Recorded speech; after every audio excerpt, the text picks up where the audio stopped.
Chapter 47. Old Neil's Lack of Money. Old Neil rubbed his temples and said, "I believe we have a general idea of why the three of you engaged in a mass suicide. That notebook is also now purportedly in Ray Bieber's hands. Furthermore, the matter has already been exposed. Regardless of whether you are alive or dead, it will hardly influence any subsequent developments. I believe that the surreptitious existence or mysterious power that caused all of this will not pay you any special attention. It's just like how you would not pay attention to the ants on the ground. Heh, as long as you do not try to make him recall you. And our arrest warrant for Ray Bieber will quickly reach the secret order. They will also be able to guess that it is related to the Antigonus family's notebook. Believe me, for a secret organization that has been in existence for more than 1,000 years, it has many channels of information. Therefore, their focus will be diverted to Ray Bieber's whereabouts, in a bid to find the notebook before us. They will not, nor is it possible for them to harass, stalk, or deal with you. Lad, congratulations on stepping out from the shadows of the past. What follows will be a brand new journey filled with sunlight." Klein nodded when he heard that, as he said in a happy and relieved manner, "I hope so." Having transmigrated here, he had been enveloped in uncertainty. Now it felt like it had finally dissipated. However, Klein was still feeling uncertain because the notebook seemed to be tied to him in a certain manner. It went to the point of him bumping into remnant clues coincidentally from a normal mission of rescuing a hostage. He was afraid that there would come a day when a delivery man would send him a parcel, only to realize that it was that Antigonus family notebook after opening it up. Let's hope everything will go as old Neil described. He silently prayed. When old Neil heard his reply, he immediately scoffed. "You don't seem to be a devout believer of the goddess. At this moment, shouldn't you be drawing the sign of the crimson moon at your chest and say, 'May goddess bless us'? Mr. Neil, you don't seem like one either. A real devotee would not say, 'What follows will be a brand new journey filled with sunlight.'" Having been studying mysticism under old Neil, Klein had established a decent friendship with him, so he did not stand on ceremony to return a sarcastic remark. Both of them locked eyes and chuckled with great rapport. At the same time, they tapped their chests 4 times. "Praise the lady!" At that moment, they heard the grinding sounds of machinery as the main door to Blackthorn Security Company opened. The elegant Mrs. Oriana, with her fashionably coiled hair, stepped into the reception hall with a light green dress. "Good morning, Mr. Neil." "Good morning, Klein." She held a small leather handbag as she greeted with a smile. "It's another fabulous day today. A pretty good day." "Good morning, Oriana. You are still as beautiful as 10 years ago," replied old Neil with a chuckle. Oriana's eyes turned to slits as she upturned her face. "Mr. Neil, the way you praise is still as infuriating as 10 years ago." She enunciated the words 10 years. "Is that so?" Old Neil looked at Klein, confused. He wore a perplexed look. Never mention anything that will remind the ladies of their age. As a keyboard warrior that knew a little of everything, Klein instantly understood what had peeved Mrs. Oriana. He smiled lightly and said, "Good morning, Mrs. Oriana. You are as beautiful as always." "Thank you, our outstanding Koei University graduate." Oriana smiled with a nod before saying, "That old butler has already paid the mission's commission. According to Captain's rules, half of it will be used as additional funds, while the other half will be split between you and Leonard. But since you aren't a formal member, you can only take 10% of the half. Come over later to sign for it." "How much did he pay?" Klein asked happily, while also feeling the pinch. £200. This was what he said back then. Lord, the esteemed Storm. I never imagined or believed that this was resolved just like that. This is even harder than us having a dream. Why is your security company so unknown? It's an insult to the entire industry. Mrs. Oriana mimicked the old butler's southern accent. Klein thought seriously for a few seconds before saying humorously, "This is just too unfair for those kidnappers." 2 Beyonders had resolved the problem quickly using methods that could be described as easy and pleasant. This is like an adult bullying a few kids while in full combat attire. They were just too unlucky. "They must have lost the protection of the divine," said Oriana with a soft laugh. "I told the butler that we were only lucky. One of our informants happened to see the kidnappers bring the child into the hideout. Therefore, do not have too much hopes for us. We really are just a very ordinary security company. Typically speaking, the more you emphasize something as ordinary, the more extraordinary it is." Klein lampooned with a smile. He watched Mrs. Oriana walk through the partition and enter the accounting room. Old Neil puckered his lips by the side and said enviously, "You really are a lucky lad. You haven't joined us for long, and you've encountered a job worth £200. Is that very rare?" Klein asked in puzzlement. Prior to this, he was either studying history or mysticism, or wandering aimlessly outside, hoping to find clues with his spiritual perception.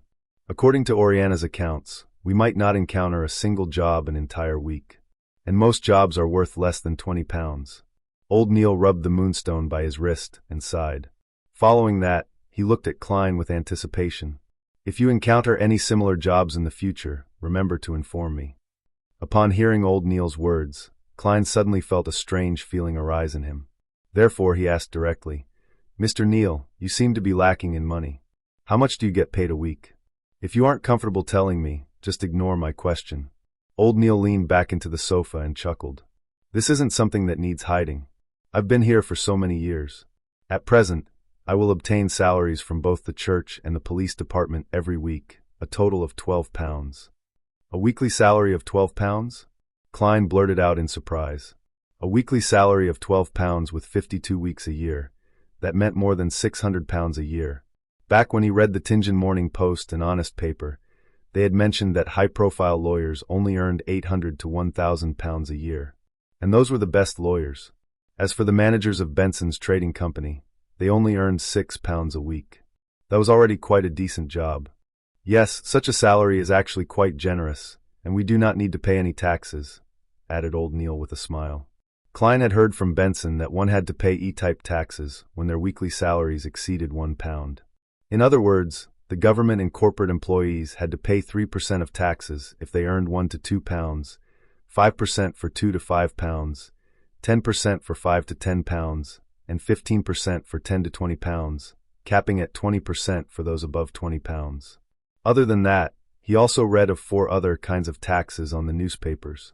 A-type was related to land, housing, and other earnings from material items. It included property and rent. B-type was a tax paid by farmers. C-type was a tax on profits from bonds, funds, and equities. D-type was commercial, finance, or professional income. "It's something admirable," Klein echoed Old Neil. However, Old Neil shook his head. "Such a salary is insufficient for beyonders like us who have to frequently study the hidden mysteries, practice, and attempt rituals." "Aren't materials obtainable via application?" asked Klein in puzzlement. Old Neil scoffed. "There's a limitation to it. At times, we have to give a sufficient legitimate reason.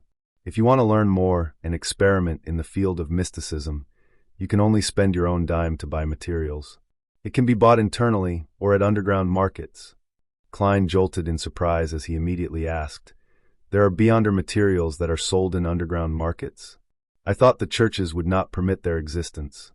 He was lacking in means to obtain materials. With him having a mysterious organization in its nascent stages, he could not always have them settled via the Nighthawks, right? There's no way to control such matters. Yeah, from the viewpoint of mysticism, all beings are sentient with their spirits, and they stem from the same source. The materials we use are not limited to those extraordinary creatures. It also comes from ordinary animals, plants, and minerals. For example, the poison hemlock, gold mint leaves, and night vanilla in the bottle of seer potion.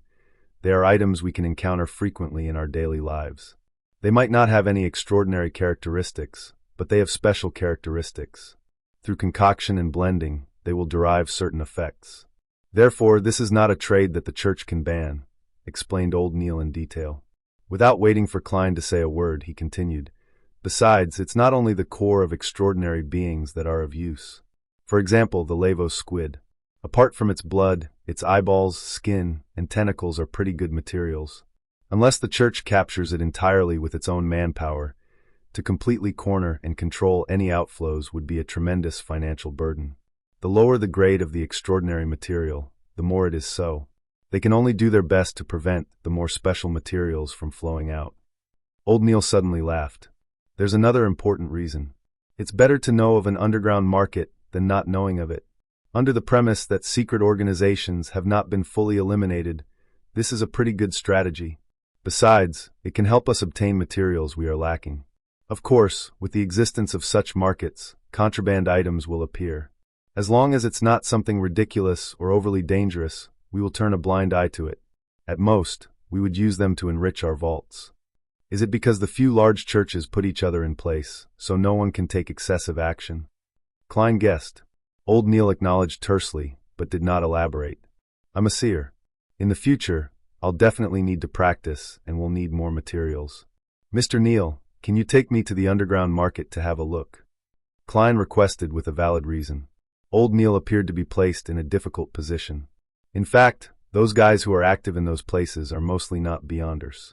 Some of them might be aristocrats that like mystery or rich people who have inclinations towards mysticism. All right, I have a 30-pound bill that needs paying soon. It wouldn't be convenient for me to head over there for the time being. All right. Klein never expected the reason to be old Neil's owing of money. Moments later, he said with deliberation, Mr. Neil, do you need me to lend you money? I just earned a commission of 10 pounds. Haha, there's no need. I'll be able to settle it. Old Neil patted the sofa and slowly stood up. Sigh, age is truly an enemy that biological creatures can't fight. I'm exhausted from last night's watch. Yeah, revise what I've taught you later this morning. Read more documents. Tomorrow, I'll teach you the foundations of ritualistic magic. All right. Klein got up and bade him farewell by taking off his hat. When Captain Dunn did not return at noon, Klein pretended that he was still searching for the notebook as he roamed the streets again. Having earned 10 pounds, he no longer needed to wait for the next disbursement of the funds. He could head directly to the divination club. Cogitation and spirit vision have been occasionally producing murmurings and illusions. It made him eager to begin acting.